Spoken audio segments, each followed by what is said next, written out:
Imoto ziteramenyekana igitigiri nizo zihejeje guhira kuri station iri mu Kamenge kwibarabara rya 11 muri komine Ntahangwa kuri uyu mugoroba w'igenekerezo rya 8 Nyakanga umwaka wa 2022.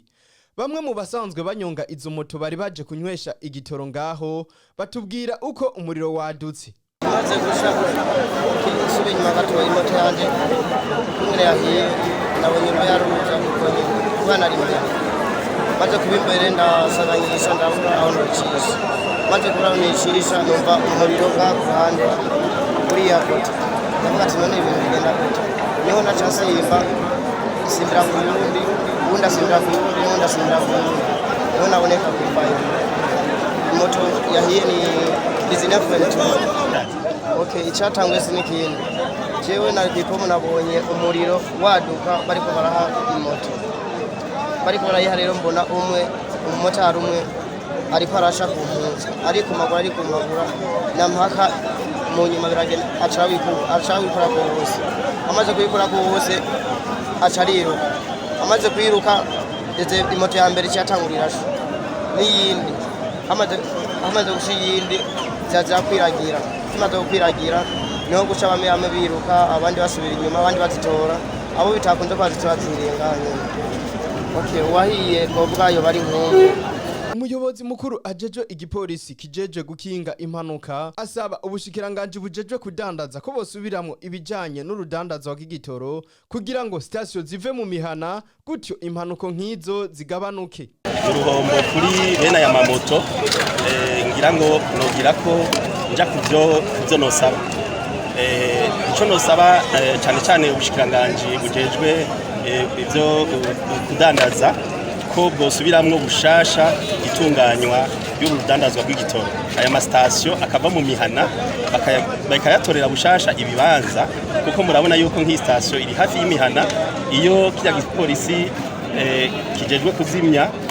mu byo kijejwe harimo no guhangana n'imiriro kitabanguka cyo kimwe n'abene gihugu nshimira cyane muri komine Ntahangwa baje kudufasha n'abapolisi bandi baje kudufasha murabona ko hariko none karadinshi murana iyi station iri ruhande ya transformateur ya Regideso nk'iyi transformateur yifatwa murabona ko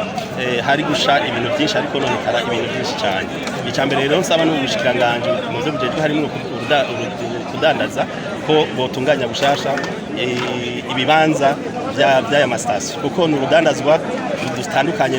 n'urudandazwa rundi rusigaye. Ica kabiri nuko station yose tuyisaba yuko yo bifise bya bicupa byo kuzimya kugira ngo babe barigwana ko imbere yuko aba bapolisi bo muri protection civile bashika. Natwe mu buyobozi bukuru bw'igisata cy'igipolisi kijejwe gukinga ibiza no guhangana navyo tugiye nkuko twabikoze mu masoko kwigisha abantu bajejwe urudandazwa ko mu station kugira ngo nabo bamenye ubuhinga bwo kwikingira no guhangana n'imiriro mu kurindira yuko abahinga bo kuzimya imiriro babashika. Oya nta bantu bahasize ubuzima ariko navuze ko umuriro watanguye nk'igihe cy'isaha 10 z'umugoroba wo kuri munsi wa kane itariki 8 z'ukwezi kw'icenda umwaka wa 2022 ariko hari abari bafise amamoto ngaha babonye byabaye baguye igihumura umuryango utabara imbabare Croix Rouge badufashije kubashikana kwa muganga ariko nta kibazo kinini bagize. Yego cyane turashima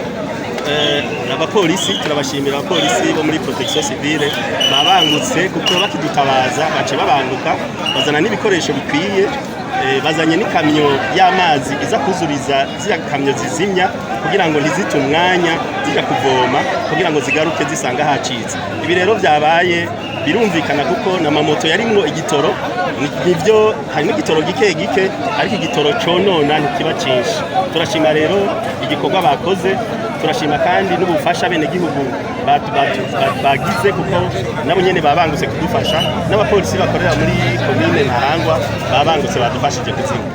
Tworangiza tubamenyesha ko abene gihugu n'igipolisi bari basidukanye n'iyonka mu kwihutira kuzimya uwo muriro wari wadutse.